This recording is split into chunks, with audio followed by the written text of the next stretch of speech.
I was actually. Okay. Students are bright. All right, guys, you ready? Okay, so listen. So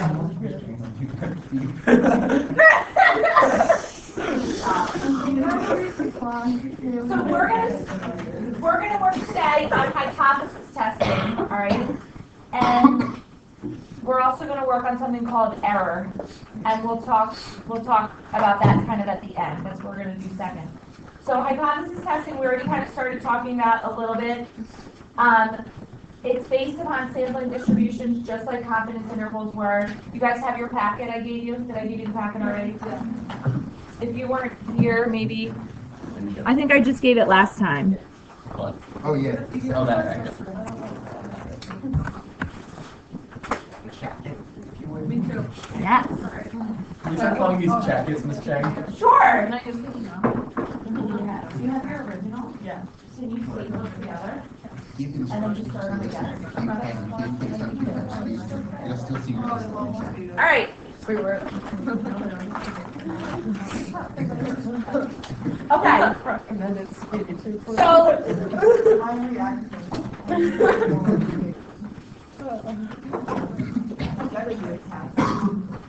No. I thought Monday, for some reason I kept thinking that Monday and Tuesday were block days and that we saw each other on Tuesday. Let's have no Tuesday, so sorry. But you guys are going to have a quiz on Monday on this, okay? You'll be okay. We're going to do lots of practice, I promise. Oh, yeah. So, all right.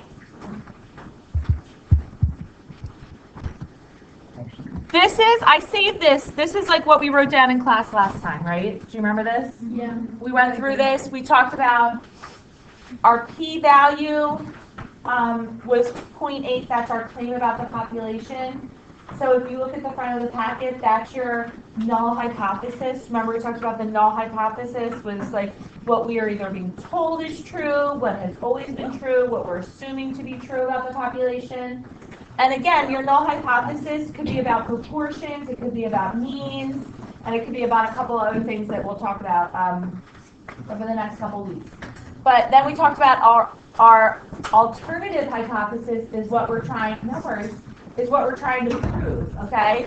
So remember we said that we could either be proving that the population proportion is not 80%, or that he is basically worse than an 80% shooter, or that he's better than an 80% shooter, right? Remember we talked about like, so every time you have HO-HA, you really have 3 options for your HA. Does that make sense? Okay, so you have to, sometimes you might have to like read the problem and interpret like, what am I trying to prove? So this is going to be kind of up to you to decide, okay? Based upon what you're given. All right, so then we said, oh, did we not write this? What's this 8 out of 20? What's this 8 out of 20 here? That's your what? P-hat. P-hat, right? Yeah, so this is your P-hat. So that's your, bless you, that's your evidence, right? Remember we said that we're going to collect evidence? We talked about like, you know, arresting Connor and taking him to court, producing evidence about the tragic murder of our friend Peter, right? Oh, So, I got murdered like 7 times last night. thank God he's here today. So guys, remember we said we're presenting evidence. We assume that Connor is innocent. Sorry. We assume that Connor is innocent, and then we present the evidence, and then as soon as we have enough evidence, we say, at this point, we think that Connor is guilty, right? But do we ever really know for sure that he's guilty? 100% for sure. No. Do you know what I'm saying? And the same idea with hypothesis testing, okay? So this is our P-hat, this is our evidence. This 8 out of 20, that's our evidence, okay? So then we went through the rest of this, blah, blah, blah. So 8 out of 20 is now nowhere close to 80%, right? So then what we did was we found I gave you the probabilities, assuming that he really is an 80% shooter, the probability of him only making 8 out of 20 shots is this thing circled here in green, that 0.0001, okay? So that's the probability, okay? If you look at your definitions, you see where it says p-value? Okay, so the p-value, so p-value, not p, not p-hat, the p-value is the probability of obtaining a test statistic result. So our test statistic in this case is a p-hat, right? So the probability of obtaining this p-hat, assuming that the null hypothesis is true. So in other words, assuming that p is actually 0.8, the probability of getting this p-hat or more extreme is 0.0001. Does that make sense? So this thing here is what we call our p-value.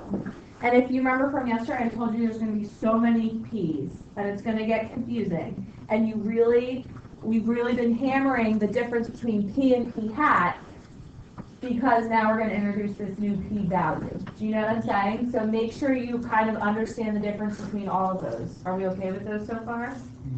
Okay, so p-value stands for the probability of getting this test statistic, right? All right. Okay, next definition, statistically significant. So basically, that means, we've talked about statistical significance. I remember like earlier in the year, we kind of said, right now it's kind of like we don't know, like, how do I know what is statistically significant or what isn't, right? Well, now we're going to find that out, okay? So if something is statistically significant, the result has such a small p-value. In other words, it's very improbable. It's very improbable that this happened based upon this p-value. So because this probability is so small, we think that our results are statistically significant, meaning that I now have evidence based upon this p-hat.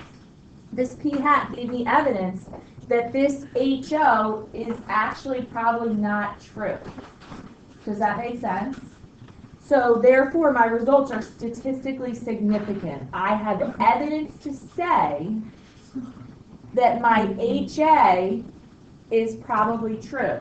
And remember we said that in this case, we're probably trying to prove that he's less than an 80% shooter. So this is giving me evidence to say that I think the population proportion is less than 80%. I think he's less than an 80% shooter. Does that make sense? Are you sure? Okay. Yeah. Can you, I feel like a little earlier. We said, What is the explanation that you are supposed to give for saying what is statistically significant mean? what does it mean? Yeah. Statistically significant means that the results that I found are so improbable that these results likely tell us that our HO is not true. What we assumed to be true from the beginning is not true. Okay. Does that make sense? Yeah. Okay. All right. So now going back to yesterday when we talked about putting Connor on trial, right? What did I start off with? I said if the only evidence that I give you is that they're friends, would you convict him? No, right? So that's some evidence, a little bit of evidence, right? And then I said, what did I say next? He was walking outside of Peter's house that night that he was murdered or something like that, right? Is that enough evidence? Is it more evidence than them just being friends? It's more evidence, but it's probably not enough to convict him of murder, right? So then I think, what was the next one? That he owns a gun? Something like that, right? Again, so it's looking a little worse, but did we actually convict him of murder? Probably not, you know what I mean? And then, what did I say next? When he was walking with the gun, here we are, we're getting worse, but probably not bad enough to convict him of murder, right? You follow? So, the question is, guys, Hi, Ms. Shank. hi. The question is, at what point do we cross over from Connor being innocent to guilty? Do you know what I mean? Like, and remember I said that point might be different for Crystal than for Yojin. You know what I'm saying?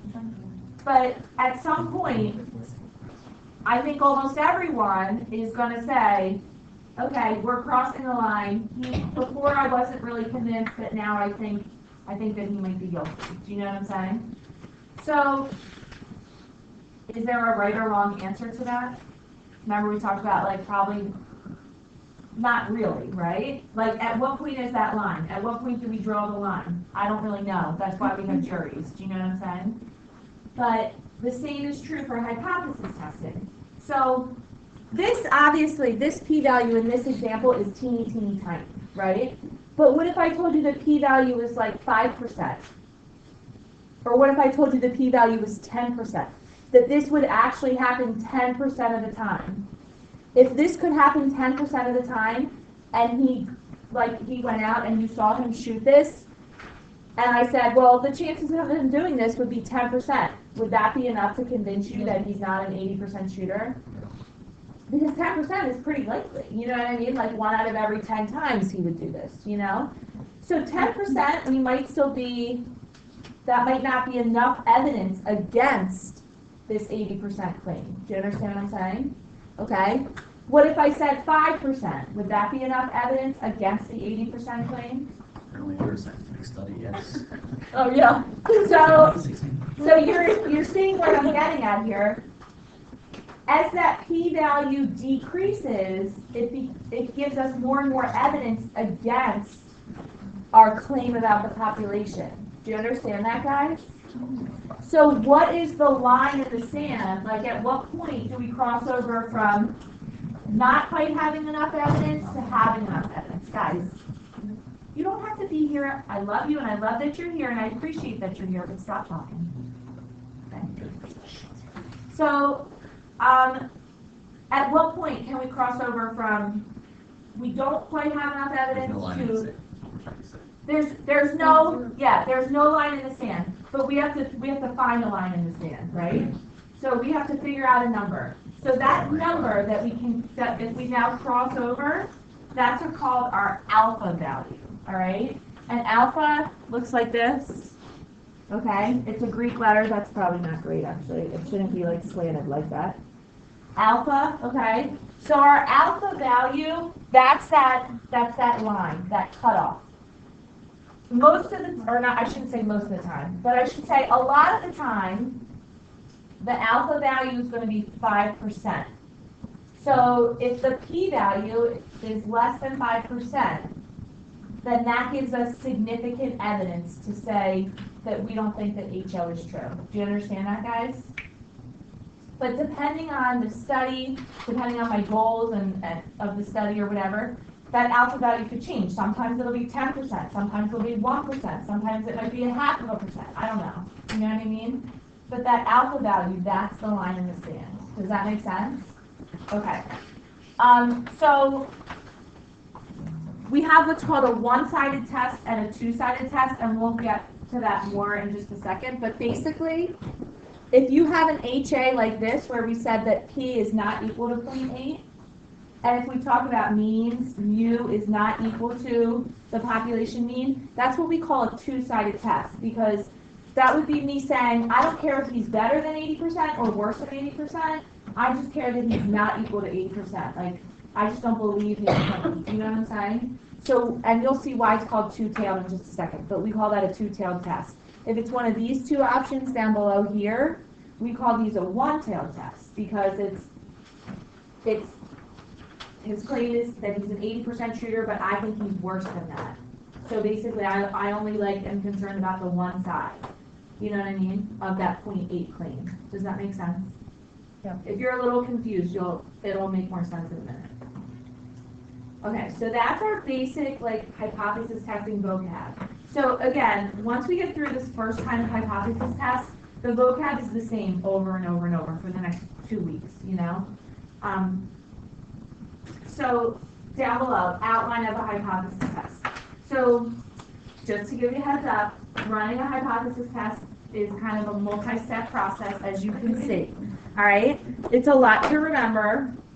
So you can thank Mr. Brody for this, actually. But a couple years ago, he came up with this hypothesis test and control form. I'll give you all one right now, but you are more than welcome. I think I put myself on Schoology.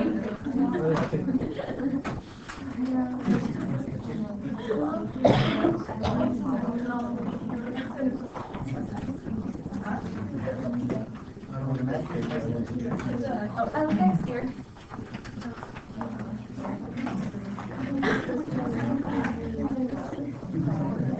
I know. You know what?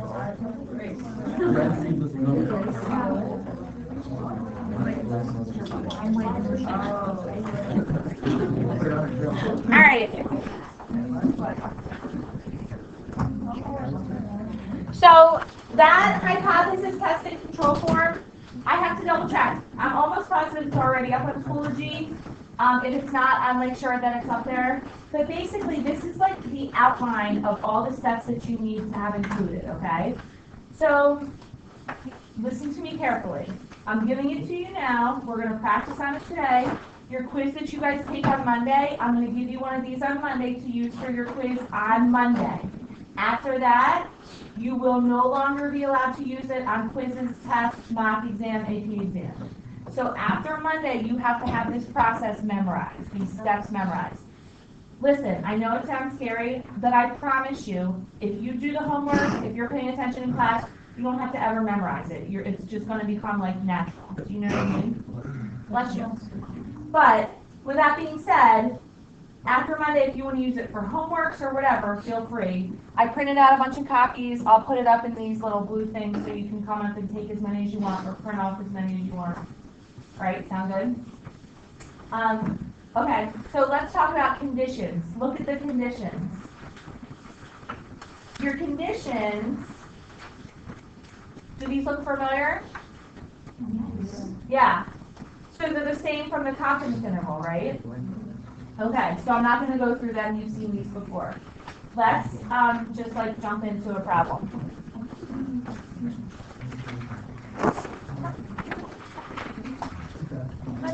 All right, so look.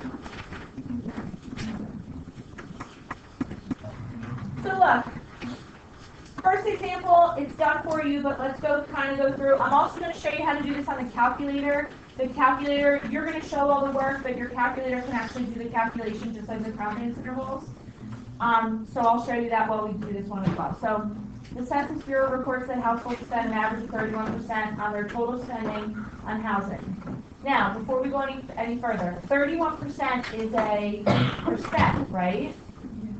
But they're telling us that this is a what? It's an average. So even though at first glance, like if I were to just like look at this problem real fast, it looks like it's going to be about proportions, but it's actually an average. Do you know what I'm saying, guys? All right. So they spend an average of 31% on their total spending on housing. A home builders association in Cleveland believes that this average is lower in their area. They interview a sample of 40 households in the Cleveland metropolitan area to learn what percent of their spending goes towards housing. Suppose the average spending from the 40 households is 30.2%, right? Take mu to be the mean percent of spending devoted to housing among all Cleveland households. And then we give you the standard deviation, right? Okay, so if you want to like kind of flip back and forth between your steps on the first page, or actually, hold on, I have the steps. So you don't have to flip back and forth. Look, so here's your steps. So you can kind of like look up here and then look at this. So just like before with your confidence interval, you're going to state your parameter of interest. So what's the population parameter of interest, right? We're looking for the population average. So the population mean spending on housing in the Cleveland metropolitan area. Does that make sense? Okay, so part B, up here, identify the tests that you'll be using. So like I told you, you're gonna have lots of tests to choose from. This is what we call a one sample z-test for mu. And I'm going to write sigma known, because just like with the confidence interval, remember I always told you the population standard deviation sigma, but in reality, after Monday, we're not going to know sigma anymore, and then we're going to talk about how that changes things. So this is a one sample z-test for mu, but I know sigma, okay? All right, why do I call it a z-test? You just Because guess we're going to get a score. z-score. Yeah, because we're going to use a z-score. So listen, the names, you're going to see all of these names really make sense if you think about it. One sample, how many samples do I have? One. It's a z-test because I'm going to find a z-score, and it's for mu because I'm trying to look for the population mean. Do you know what I'm saying? Okay. All right, so my hypotheses, what are they telling me about the population? What are they telling me about the population? Where? In number one, what are they telling me about the population?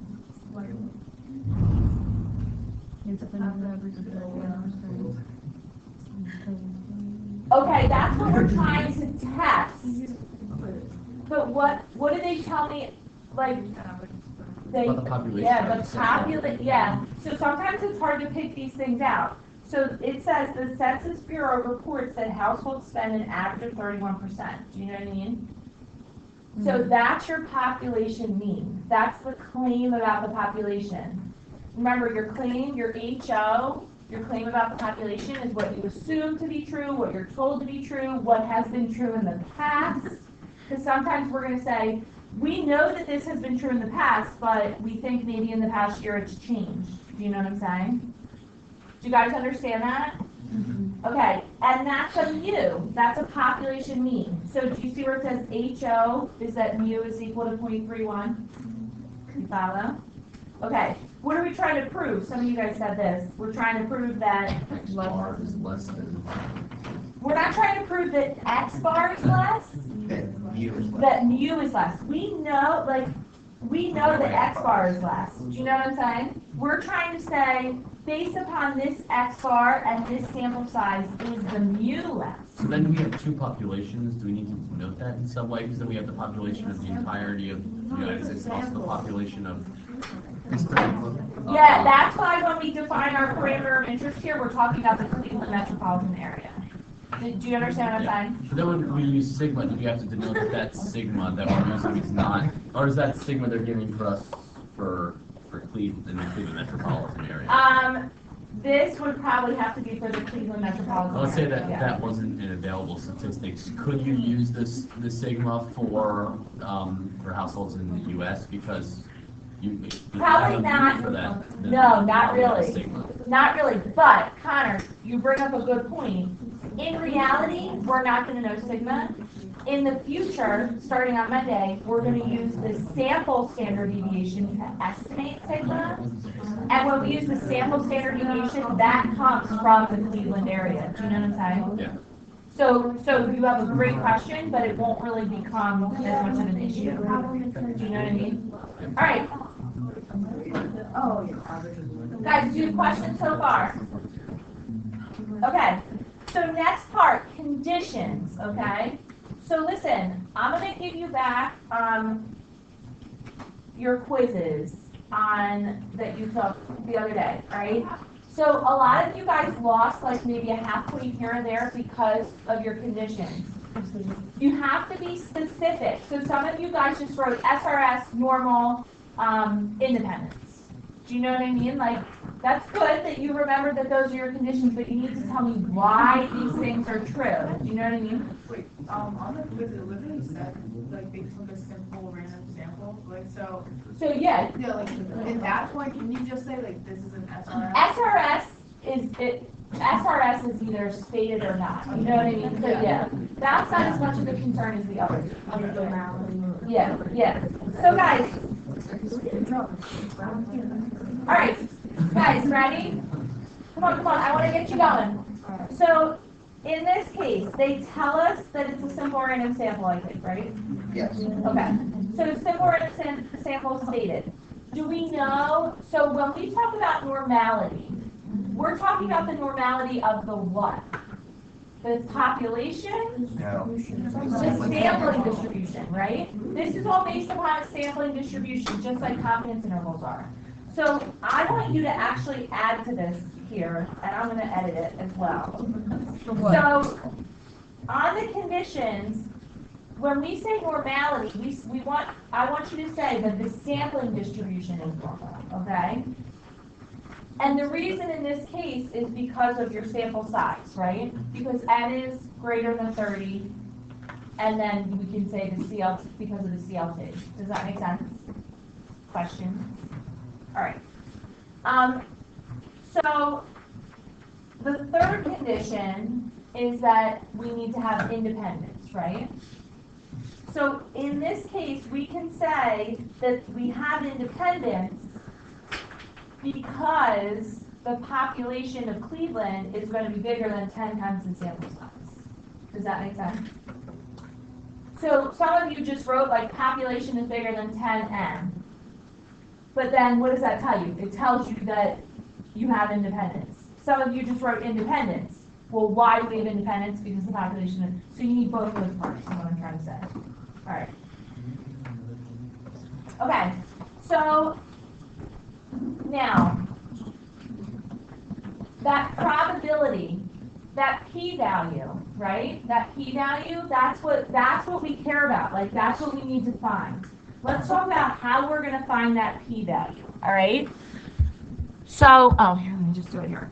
All right, so we know, because we just checked these conditions, we know, based upon these conditions, that the sampling distribution is going to be approximately normal, with the mean of the sampling distribution equal to, what is it, 0.31, right? Okay, and then this is the sampling distribution. What's the standard deviation of the sampling distribution? It's got the, give me the formula. Oh, wait. Sigma over root n, right? The standard deviation of this sampling distribution is sigma over root n. Do you understand that? So here's the mean of my normal distribution. The standard deviation of my normal distribution is not the standard deviation they gave me. It's the standard deviation they gave me divided by root n. Do you know what I'm saying? So listen, you don't have to draw this picture on your work, okay? But I'm just showing you that, like, this is where this is kind of coming from. I'm talking you through all of this right now. So it should be 0.096 divided by square root of 40, right? Which is what? Plug that in and tell me what you get.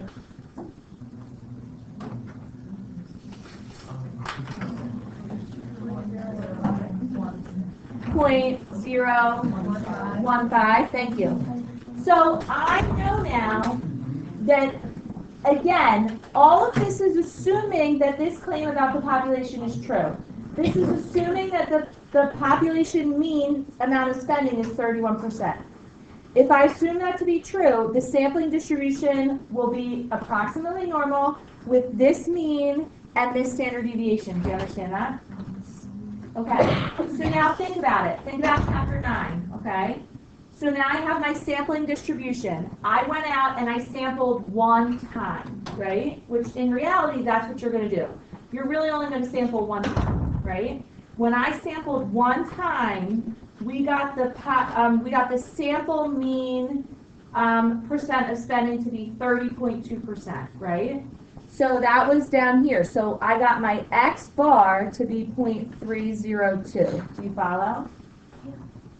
Okay. So the question is, how probable would it be to get this X bar value, right? So how do I do that? Think about chapter 9. You were able to answer this question in chapter 9. What would I do? Find a z-score, and then use either your table or your calculator to find the area. Does that make sense? So if you look at your test statistic, do you see in part D it says test statistic? It says Z is equal to X bar minus mu over sigma over root n. The reason it's sigma over root n, that is the standard deviation of the sampling distribution. Do you understand that? So this is just a z-score from like chapter 9. Do you follow? Yeah. I don't care if I use the standard deviation of the sampling distribution. Okay. I think of all households, but it's not a population. Well, Oh, wait. we took a sample. So Jackie, it's a good question. The reason we would use the sampling distribution is because we want to know. Let me go back to the basics. Let's say the actual population mean is 31% exactly. Let's say I know that to be true. If I were to sample and get 40 households and take the mean of those 40, am I going to get my X bar to be equal to 31%?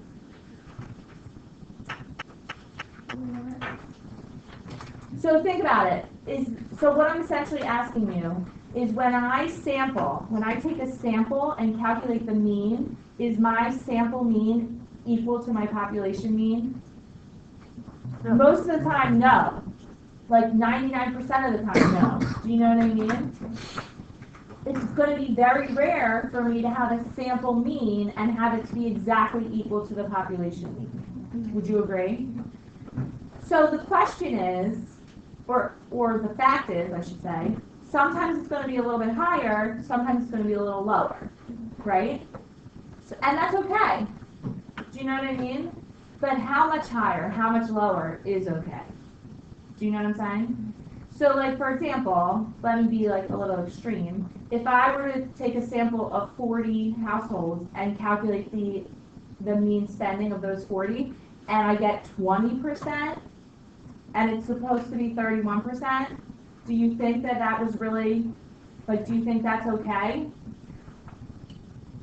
If it's 20, if my X bar, my sample is is 20%, either that wasn't an SRS, or the population mean is probably not 31%. Do you know what I mean? Because 20% is way off of 31%. Do you know what I'm saying? So at what point is it too far away? I just don't get why you use the sample, the standard deviation to figure that out. Okay. So the whole idea is that, in theory, if I were to sample over and over and over again, right? Always using size 40 as my sample size.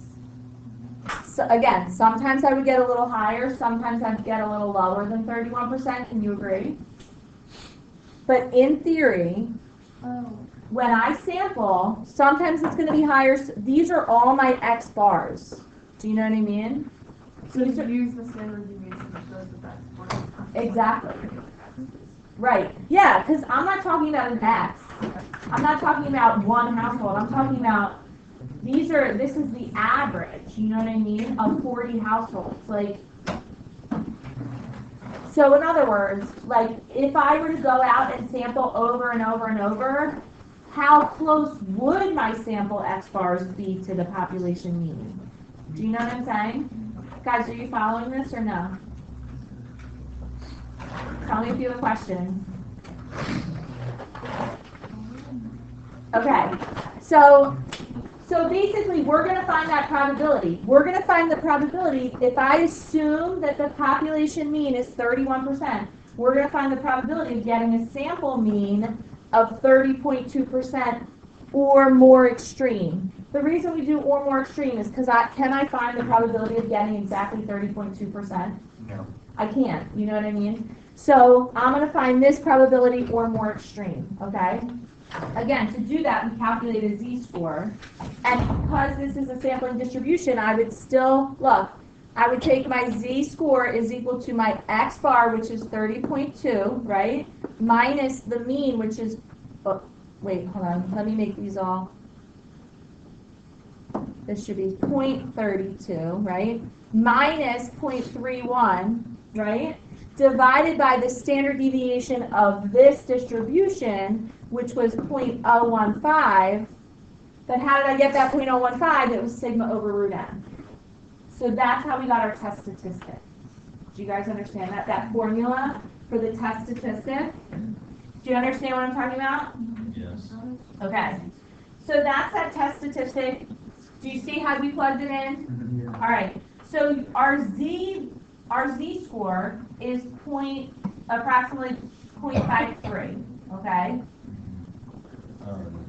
And then you look up on your table, you look up on your calculator, the area, because this is a one-tailed test, meaning a one-tailed test is only on one side of my sampling distribution. Do you see what I mean, guys? That's why we call it a one-tailed test, okay?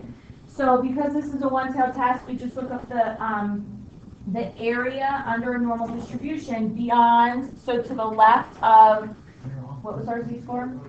To the left of negative 0.53, right? And then do you get 0.2983? Oh, Whoa. sorry. Use your pen. You're going to see in a second, this wasn't from the table, because I'm going to show you the shortcut on the calculator. So this p-value, remember the p-value is what? This p stands for what? The probability. Probability, right? This is the probability. If I were to sample over and over and over, the probability of obtaining this result or more extreme is 29.83%. Is that rare? No. Yeah. So think about it. If I were to sample one time and this has a 29% chance of happening, like, are you surprised when it happens? Do you know what I'm saying? So therefore, we think that our results are not statistically significant. Meaning, statistically significant, it's like, it's not a big deal. Do you know what I mean? So if this happens the one time I sample, not a big deal, not significant.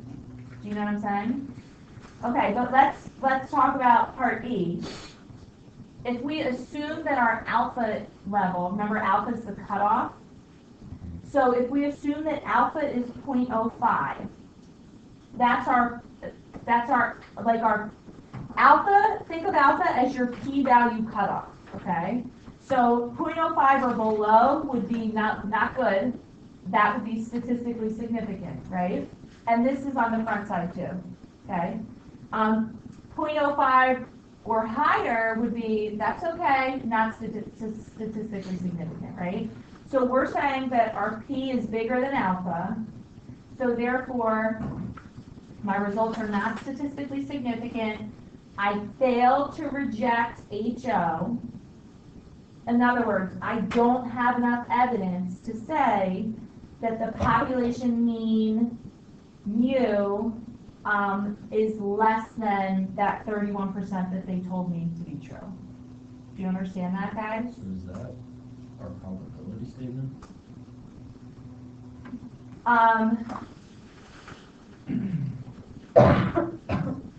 Your probability statement is your p-value.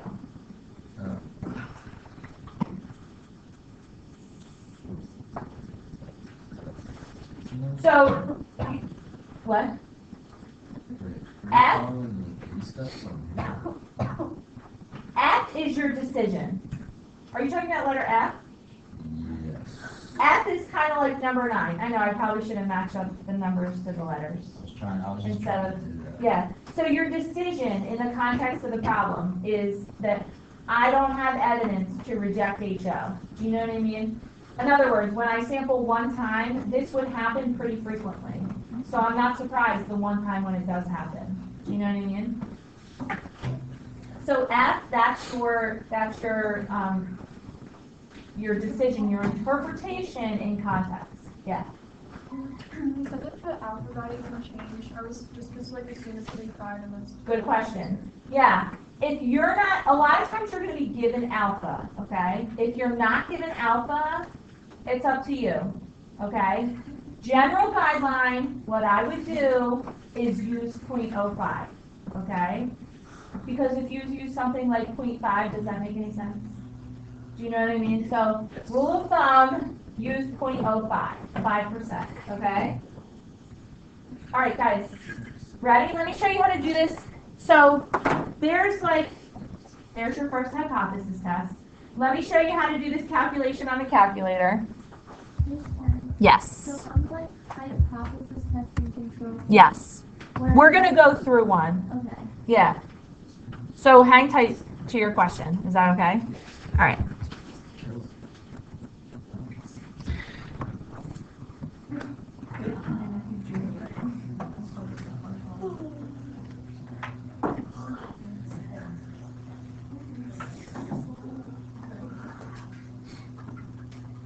Okay, ready guys? So on your calculator, you're gonna go to stacking. That was a mix between stat and second, I think. All right, not second, not second. Sorry, you're gonna go to stat, test, and then do you see the first test is your z-test? Okay. So we're gonna go to z-test, and we don't have the data. Do you know what I mean? Yeah. When we say data, that means like, do I have all the individual, the individual data? So no, I have my stats. Your mu sub 0, all right? That's your like null hypothesis. So what they told us was that this should be 0.31, right? They told us the sigma is 0.096. They told me the X bar from the one sample was 0.302. The N was 40. Do you follow? Okay, now at the bottom, this is your HA. So what are you trying to prove? Are you trying to prove that mu is less than, are you trying to prove that mu is not equal to 0.31? Mu is less than 0.31? Or mu is greater than 0.31? Less than, right? So there you go. Hit enter. Okay, and then just, what's it? Oh yeah, if you hit draw, it'll draw the sampling, the normal distribution, and it shades it for you. Go ahead, you do it. I don't believe you. There you go. The calculator lies. Hold on, I don't even know what this is. My hand's actually really cool. Oh, okay, so yeah, you saw it can draw it for you. Or, more likely, you probably won't have it draw it for you. You'll just hit calculate. And look, if you hit calculate, look at this. It gives you the z-score. Guys, make sure you understand what all these things are. It gives you the z-score. Do you still have to write that formula down on your paper? Of course. Yes, but it gives you the z-score. This p, what's that p? P hat, or p-value? P-value. P-value, this is your p-value. That's the area under the normal distribution curve. X bar, this was like basically what you typed in, and N, that's what you typed in. So you shouldn't have to worry about those two. But do you get it? Yes. Okay. So your calculator does look, all the work, right? But you have to write all the steps. All right. I'm not angry. You look angry. All right, guys, you ready? Do you want to go through one together? Okay. So number 2. Now, I would suggest for these first few, you use that hypothesis test and control form, right? So we'll go through that on this. Okay, you ready?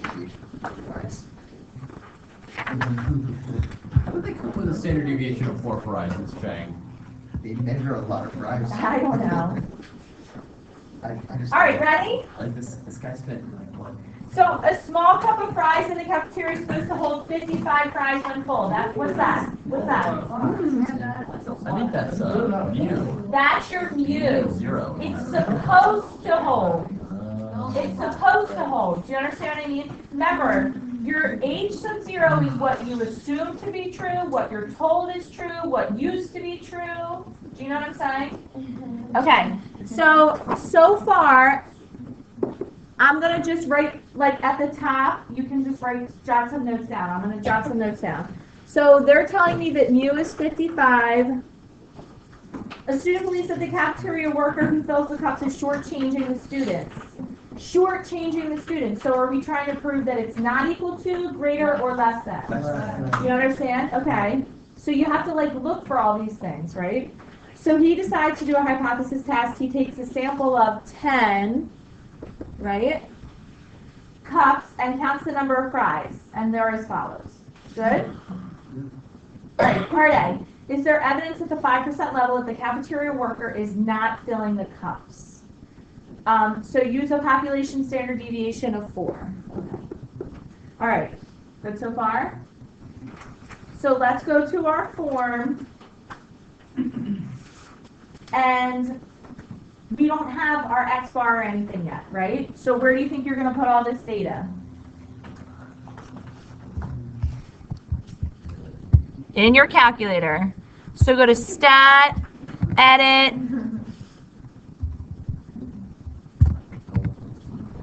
I'm going to use L1.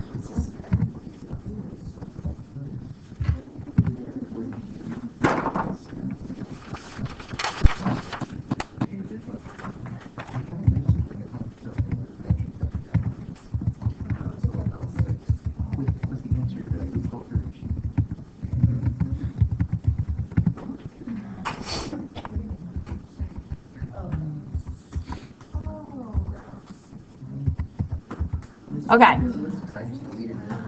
All right. So listen.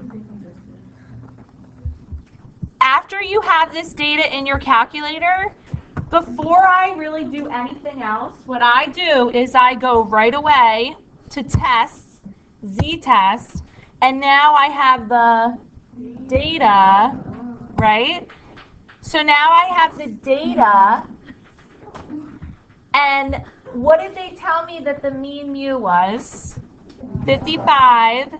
The sigma was 4. My data is an L1. Frequency, you're always going to leave as 1. And they told us that they're shortchanging, right? So this is another less than problem, right? So watch, when you hit calculate, it gives you kind of like the stuff that you need from one variable statistics. So my point is that you don't have to do, you can do one variable statistics first if you want, but you don't have to, because when you go through the test, it gives you the X bar, it gives you the standard deviation and the sample size and all that stuff, okay? All right, so we're going to come back to that in just a second. So, all right, so let's look. Number 1, our parameter of interest. What are we looking for? The mean price field.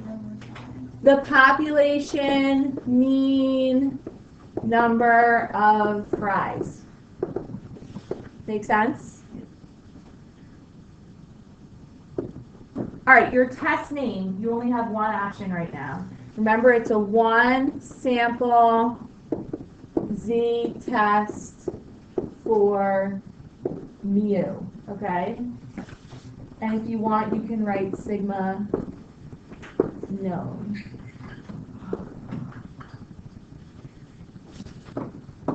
All right, conditions. Remember the 3 conditions from before. So, is it an SRS? It's not stated as one. It's not stated, so we're going to write SRS assumed. And keep in mind, if it's not an SRS, do we know if we have that sampling distribution shape? No. Everything that we're about to do is based upon the fact that it's an SRS. So we're going to write SRS assumed, keeping in mind that if it's not an SRS, all of this is completely wrong, right? Oh, good. Should we write that down? No, you don't have to write that down. It's fine. I think, but if I'm wrong, then all of, like, everything else. No, you don't have to write that down, but you should understand that because a lot of times they'll ask you about the conditions in like multiple choice questions. You know what I'm saying? All right. So, guys, did they tell me the population is normal? No. Our sample size is only 10. I don't know that we got to one like this, but because I have the data, I can make a box plot. Do you remember those? No, too hard. Nope, I'm leaving. I know. I'm glad that was the tipping point for you to leave. All right. Oops, I didn't want to make it bigger. Of course, you're leaving, like, you make brothers and outcomes because they put their phones on. You think I read Macbeth? That is a fair point. How did you read Macbeth? Oh, I did it. I didn't go to school. I'm doing What? I woke up I'm going in, and she's like, why? I'm like, well, I don't want to write my time assignment, so I want to sleep in. And she's like, knock it off. Oh, I meant to hit 1. To be perfectly honest, I don't rest. Why is it? All I'm gonna do I just wanted to give me a 1. What do I have to do? is Oh, it's alpha. That's why. Thank you, thank you. Okay, sorry guys. Okay, so there's my box plot, right? So, does it look like this is approximately symmetric? Remember, when you check this, guys, remember I showed you that little applet? Even when we use a real small sample size, like 5, the population typically doesn't matter so much, okay? So even if it's a real small sample, our sampling distribution is typically going to be normal. So if you go back to your notes about confidence intervals, and I can't remember if we put it in here, but yeah, look at the front where it says conditions, okay? So look at number 2. So if n is less than 15, you're looking to see is this way not symmetric? Do you know what I mean? I'm not saying that you would say that this is symmetric if I asked you to describe socks, but is it clearly different from symmetric? No. No. Okay, keep in mind, your sample should be representative of the population. Do you remember I drew you that crazy population? And then we took a sampling distribution from that, and even when n was pretty small, our sampling distribution was still pretty close to normal. So my point is, does it look like the population is crazy? No. You know what I mean? So you're going to look, when you do this, you're going to look for extreme skewness, extreme outliers. Do you know what I'm saying? So yeah, although I would not say that this is perfectly symmetric, definitely not, I would still say that this is probably good enough evidence that the sampling distribution is going to be approximately normal. Does that make sense? So what you're going to do in number, for your second condition, is you're going to say that the sampling distribution is approximately normal. And all you're going to do is do a rough sketch. You don't have to make a number line or anything like that. Your rough sketch. Whoops. Okay? Yeah. what would a box plot that's like crazy, like that would be like really bad. That's crazy. That's crazy. All right. So listen, honestly, most of the time, you're just going to draw the box plot and you're going to say it's approximately symmetric. Let's say that was like a symmetric box plot, but the box was really tight, and then your outsides were way. That's okay, Okay. because that would still give you symmetry of the population. Do you know what I'm saying? Or that would still imply symmetry in your population. Yeah. Okay, third one, independence. So we have independence because the population of fries is probably greater than 10 times 10, right?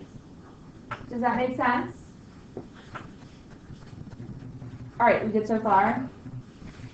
All right, step 4, HO. So listen, we've already kind of talked through some of this stuff. Our HO, they tell us, it says in English, okay? In words, what do they do? I use my words.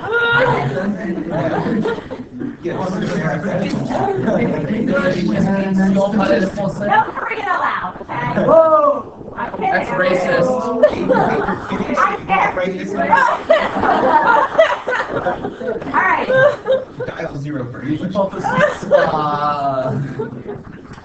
Okay, listen. That should say like inward. I should change that to inward. So inward, what did they tell us about the population? What did they tell us about the population in words? The mean number of fries is what? 55, right? So in words, write that down. I'm running out of room, so I'm not going to write it down. In words, they're telling us the mean number of fries is 55. It's important for you to understand that. But that part, in words, you don't necessarily have to write that down after you don't have this form anymore, okay? You need the symbols. So your HO is going to be that the mean is 55. But it is important for you to understand that this is a population mean, right? Mu. Okay. So what are we trying to test? What's HA? What are we? They're short. So in words, you can write that they're shortchanging you on the fries or whatever. Okay. So what that means is that mu is less than 55. Correct? Do you understand that? Okay. Your test statistic, this is going to be your z-score, right? But keep in mind it's the z-score of the sampling distribution, right? So this is number 5. So where it says test statistic formula, okay, you don't have to write out the general formula. I'm going to write it out just to remind you. But it's x bar minus mu over sigma over root n, right? Sigma over root n because it's the sampling distribution. Details, do they want you to write out the equations or is that not? No, you can just fill in the numbers. Alright. Is that what you mean? Yeah, because some people just really want you to write out all the equations and stuff. Unless that has changed, which there have been a little things that have changed. Let me double check with Mr. Brody, but I don't think so. Yeah. Is mu the same as mu or like sub mu with the sub x bar? Yeah. So this mu is really the mean of the x bars. Does it matter if you just write it like that or like? No, that's fine because they're equivalent. Okay. Yeah. All right. So look, this is when you fill these numbers in, right? It's 52.3 minus 55 over 4 over root 10, right? Sorry. Yes, 4 because they tell you that the population standard deviation is 4, right? Yeah. In the problem. Wow. In the problem. I want to put it back on. You all right? Yeah. Yeah. I'm so glad I got that on camera.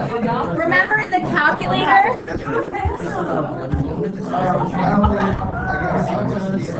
Yeah. Okay. All right. Guys, come on. I want to get you through this. So look, this test statistic value, remember, you don't have to actually calculate this. We just did it in the calculator, although I'm going to have to do it again because... Right. All right, guys, please stop. If you want to talk, I'm fine with that, but you can go outside, okay? Because I'm going to get through this. We're almost done. I'm going to give you a little break, and then we're going to talk about error. So look. No break. Guys, stop. Okay, stop. So your your z-score is negative 2.13, right? Keep in mind, the calculator does that for you. Again, my x-bar, remember I told you I actually got my x-bar from this as well, right? You don't have to do one variable statistics.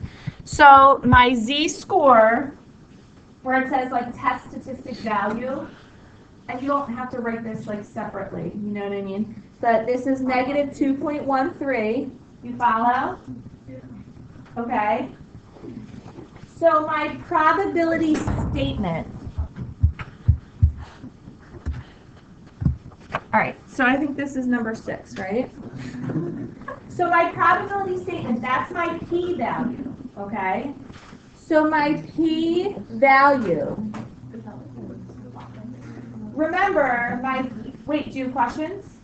What's the test statistic value? Is that just This the- negative 2.13. Make sense? Okay. So my p-value, what we were trying to find, remember this is like the area under the curve. Think back to our chapter 2 notation. This is the probability that z is less than negative 2.13. I know I didn't give you much room to write in those parentheses. Okay? So that's like your probability statement. Okay? So what is that p-value based upon what you saw in your calculator? 0.0163. Right, 0.0163. 4. Jeez, we're gonna get picky. 0.016399. Okay. All right, ready? Alpha level. So this is number 7. Alpha, did they tell you alpha? At the 5, do you see where it says, is there evidence at the 5% level? When they say something like that, that's your alpha. So alpha is 0.05, right? Now listen, we're going to sketch the sampling distribution assuming that HO is true. That's that picture I drew for you before. So the picture that goes along with this p-value statement is that mu was 55, right? We're assuming that HO is true. And our 1 x bar that we got was, what was it? 52.3. And this p-value, this 0.0164, is this area under the curve in that tail. So this is called, remember, a one-tail test. Okay? Guys, do you follow so far? Okay, can I go to a new screen because I'm cut? Or do you want me to Extend page. do you want me to just extend the page? It's gonna get small. It's okay. Read. All right. 8. So the p-value, look, this is the p-value, if you want to write it down again, because of this sheet, but you don't have to. All right? So when you do this without the sheet, you're not going to write it twice. Like this is your... Changed it. Gosh.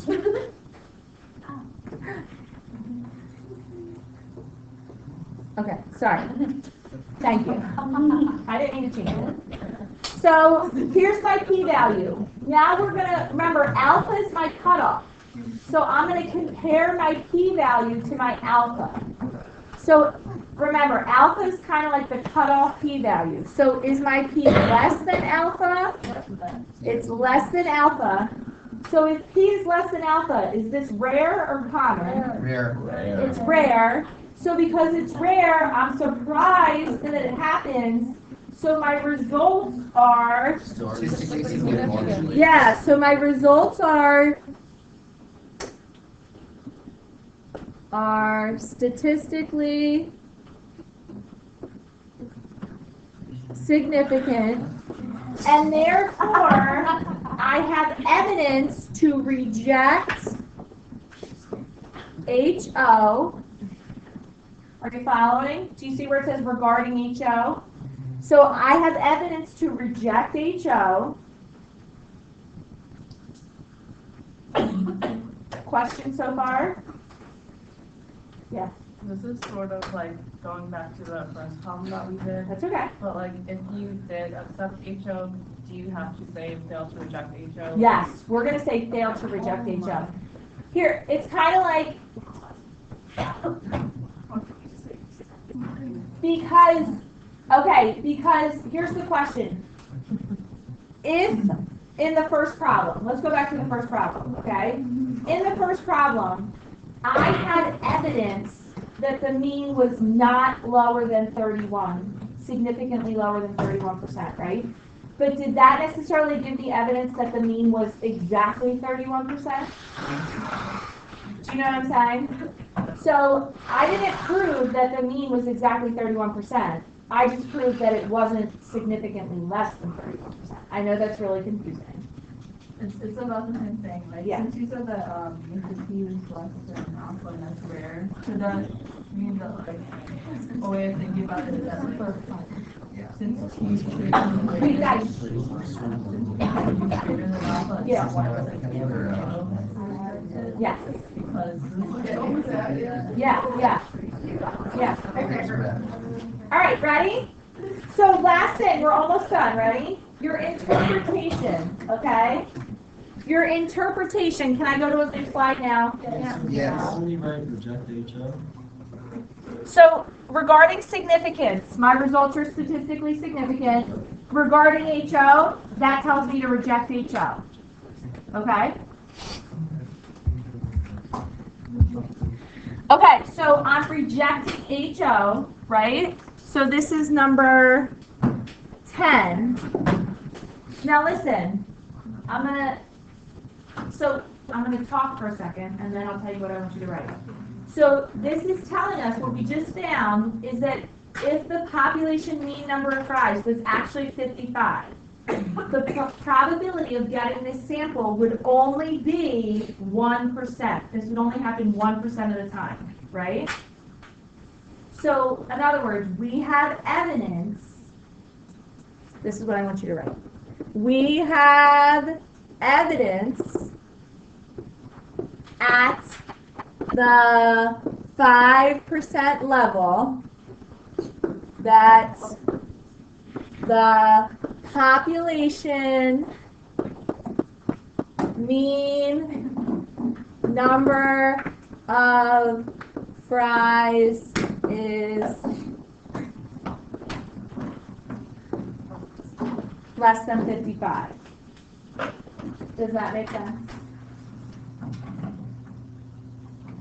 It doesn't, and still, it doesn't mean that we know even for sure. It's just that, and we're going to talk about that in just a second. It just means that we have evidence to say that we think the population mean number of fries is less than 55. Hold on, can I say one more thing and then? Okay, let me ask you one more quick question. What if I had made alpha 0.01? If alpha was only 1%, yeah, that would change my results. If alpha was 0.01, this happens 1.6% of the time, right? So that's technically, it's very close, but it's above 1%. Do you know what I mean? So that would change this. I would say my results are not significant, and I failed to reject HO. Do you follow? Mm-hmm. So remember, kind of like what we were saying with like Connor, you know, at what point do we convict him? Is there a right or wrong answer? No. Do you know what I mean? Just like here. Like if I change my alpha level, it's going to change my whole answer. Do you know what I'm saying? All right, Connor, question? So, could you also write down, we have evidence at the 2% level, since, you know, your p-value is 1.6, or 0.016. Yes, but they're asking you, so, Right, but couldn't you tell them at what level you have evidence? no, because they're specifically saying at the 5% level. Okay. So if they, good question, if they don't give you a specific level, then you can say at the 2% level. You pick alpha. But they're saying at the 5% level. Let's say that you found like a p.5. If you say that I have evidence at the 50% level. You shouldn't use P of 0.5. Because, does it make any sense? Does that make sense? That's just like the That's best saying that, no, 0.5? You said 0.5, Yeah, right? 0.5. That's saying if something happens 50% Well, of let's the say they time. Vaccines cause autism, P equals 0.5. Let's say that they do. Vaccines cause Oh. autism, I think P 0.5 equals would be like 0.9 for that, but. All right. Let's say that All right, let's they round give you alpha. Listen. Let's say they didn't give you an alpha, couldn't you just say, you were allowed to choose alpha, couldn't you say at the 50%? You're allowed to choose alpha, can't you say whatever? Don't say 50%. I guarantee you that they will not give you an E on the AP exam. You're at 50%. Sorry. All right, listen. Guys, so that hypothesis test, that hypothesis, the form. Yeah, let's wrap it up. I'm gonna give you guys. Hold on. I'm gonna give you like a 5-minute break. And then we're gonna talk about error, okay? It's a lot quicker, I promise. If during this 5 minutes, if you want to do like another problem, go ahead. If you do have a quiz on this on Monday. Yeah, here. I'm thinking test like All right, 5 minutes. Oh my God, you should. I was just looking at books, so I was another sheet of the. Here, wait, hold on. This is recording this whole thing. Let me just stop.